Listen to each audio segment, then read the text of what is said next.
আসসালামু আলাইকুম কৃষক বন্ধুরা, আপনারা সবাই কেমন আছেন? আশা করি ভালো আছেন। আজকের বিষয় আদর্শ পেঁয়াজের বীজতলা তৈরি, সার ব্যবস্থাপনা, জমি চাষ, বীজ বপন ও প্রথম পানি স্প্রে। সবাইকে স্বাগতম aggregation with Ibrahim YouTube channel. সব কিছু ধাপে ধাপে দেখব, চলুন শুরু করি। প্রথমে জমি বেছে নিতে হবে উঁচু এবং পানি নিষ্কাশনের উপযোগী জায়গায়। জমি 3 থেকে 4 বার ভালোভাবে চাষ করে মাটি ঝুরঝুরে করতে হবে। চাষের সময় আগাছা ও অন্যান্য ময়লা থাকলে সেগুলো পরিষ্কার করে নিতে হবে। মাটিতে পানি জমে থাকলে পেঁয়াজের চারা নষ্ট হয়ে যায়, তাই জমি সমানে উঁচু রাখতে। আপনারা সবাই অবগত আছেন, কিছুদিন আগে আমাদের দেশে ঘূর্ণিঝড় মন্থার কারণে অনেক কৃষক ভাইদের বীজ এবং চারা নষ্ট হয়ে গেছে। তাই আমাদের উচিত, আমরা যখন বীজতলা তৈরি করব অবশ্যই আমাদের খেয়াল রাখতে হবে যেন বীজতলাটা উঁচু হয় এবং পানি জমে থাকে না এমন জায়গা নির্বাচন করতে। এবার আমরা কথা বলবো সার ব্যবস্থাপনা নিয়ে।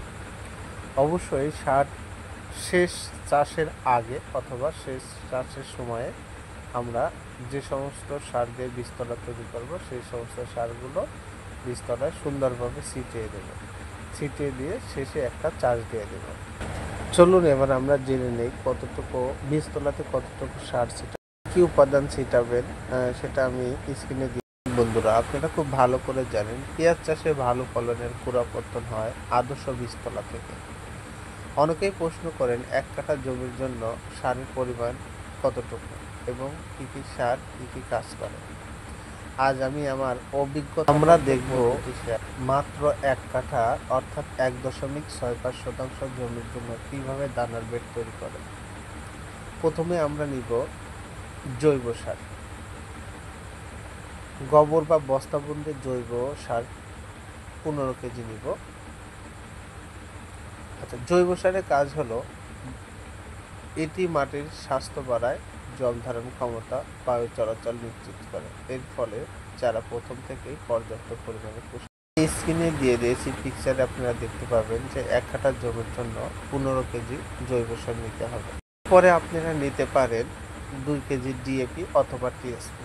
এটি নাইট্রোজেন ও ফসফরাসের উৎস। পেঁয়াজের চারার উপকারে ফসফরাস চারার শিকড়কে দ্রুত মাটির গভীরে যেতে ও মজবুত হতে সাহায্য করে, আর নাইট্রোজেন চারাকে তাড়াতাড়ি ও সবুজভাবে বাড়তে সাহায্য করে। পরে আমরা 3 নম্বর যে উপাদানটি নেব সেটি হলো MOP, মিউরেট অফ পটাশ। এর মূল উপাদান পটাশিয়াম। পেঁয়াজের চারার উপকারী পটাশ চারার কাণ্ড শক্ত করে এবং রোগ প্রতিরোধ ক্ষমতা বাড়ায়। 1 কাঠা জমিতে 1 কেজি পটাশ নেবে। একটু বেশি মনে হলো প্রতিদিন, কারণ চারার কাণ্ড শক্ত করে রোগ প্রতিরোধ ক্ষমতা বাড়ায় এবং প্রতিকূল আবহাওয়া যেমন অতিরিক্ত ঠান্ডা সহ্য করতে সাহায্য করে। চতুর্থত আমরা যে উপাদানটি নেব সেটা হচ্ছে জিপসার। প্রতি কাঠাতে 625 গ্রাম জিপসার নেব। এর উপাদান হচ্ছে ক্যালসিয়াম ও সালফার। পেঁয়াজের চারার উপকারে সালফার পেঁয়াজ গাছের অপরিহার্য উপাদান, যা পেঁয়াজের বিশেষ গন্ধ ও ঝাঁজ সৃষ্টি করে। আর ক্যালসিয়াম কোষ প্রাচীর মজবুত করে চারাকে সুস্থ রাখে।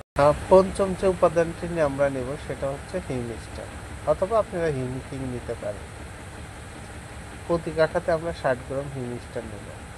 হিউমিস্টার চারার উপকারে এটি একটি বৃদ্ধি উদ্দীপক। এটি বীজ থেকে চারার অঙ্কুরোদ্গমের হার বাড়ায় এবং মাটিতে থাকা পুষ্টিগুলোকে চারার জন্য সহজলভ্য করে তোলে। এরপর সমস্ত সার একসাথে মিশিয়ে জমিতে ছিটিয়ে দিই। সর্বশেষে একটা চাষ দিয়ে সমস্ত সার মাটির সাথে মিশিয়ে দিই। আমরা আর একটা উপাদান ব্যবহার করতে পারি, সেটা বীজতলা শোধন অথবা বীজ শোধনের জন্য ম্যানসার ব্যবহার করতে পারি। আমরা প্রতি কাঠাতে 30 গ্রাম ম্যানসার ব্যবহার করা যেতে পারে। ইচ্ছা হলে ব্যবহার করতে পারেন, না হলে দরকার নেই। সর্বশেষ আমরা যে উপাদানটি ব্যবহার করব সেটা হচ্ছে রাগবি। আমি স্ক্রিনে লিখে দিয়েছি, ম্যানসার এবং রাগবি আলাদাভাবে প্রয়োগ করতে হবে, কারণ ম্যানসার এবং রাগবি একসাথে মিশিয়ে প্রয়োগ করলে কেমিক্যাল রিয়াকশন হওয়ার সম্ভাবনা থাকে এবং এটি চারার ক্ষতির হওয়ার কারণ হয়ে দাঁড়ায়। এখন আমরা জানি যে আসলে রাগবির কাজ কি। আমরা অনেক সময় দেখি যে বীজতলায় নেমাটোড অর্থাৎ কেঁচো জাতীয় পোকার আক্রমণ হয়ে থাকে। তো এই নেমাটোড বা কেঁচো জাতীয় পোকার আক্রমণ থেকে রক্ষা পাওয়ার জন্য আমরা ম্যানসার ব্যবহার করতে পারি। এরপর আমরা বীজতলা তৈরি করব। প্রতি তলায় দৈর্ঘ্য 10 থেকে 12 ফুট ও প্রস্থ 3 ফুট রাখুন। তলার চারপাশে পানি নিষ্কাশনের জন্য ছোট নালা দিন। উপরের মাটি ভেঙে সমান করুন। চাইলে উপরে সামান্য ছাই মিশিয়ে নিতে পারেন, এতে মাটি ঝুরঝুরে থাকে। বন্ধুরা, বীজ বপনের আগে দানা 12 ঘন্টা পানিতে ভিজিয়ে রাখলে অঙ্কুরোদ্গম দ্রুত হয়। প্রতি শতকে আমরা 250 গ্রাম করে দানা বীজতলায় ছিটিয়ে দিতে পারি। বীজ সমানভাবে ছিটিয়ে দিতে হবে। উপরের আধা ইঞ্চি মাটি দিতে হবে, অর্থাৎ হাত নাঙল দিয়ে মাটি টেনে দিতে হবে। বীজ সমানভাবে ছিটিয়ে দিতে হবে। শেষে শুকনো খড় বা পাতলা করে বিছিয়ে দিয়ে দিতে হবে, যাতে আর্দ্রতা থাকে। বীজ বপনের পর হালকাভাবে স্প্রে মেশিন দিয়ে পানি স্প্রে দিন, বীজ যেন ভেসে না যায়। অথবা আপনারা ঢালাইভাবেও সেচ দিতে পারেন। সকাল বা বিকেলে ঠান্ডার সময় পানি দিন।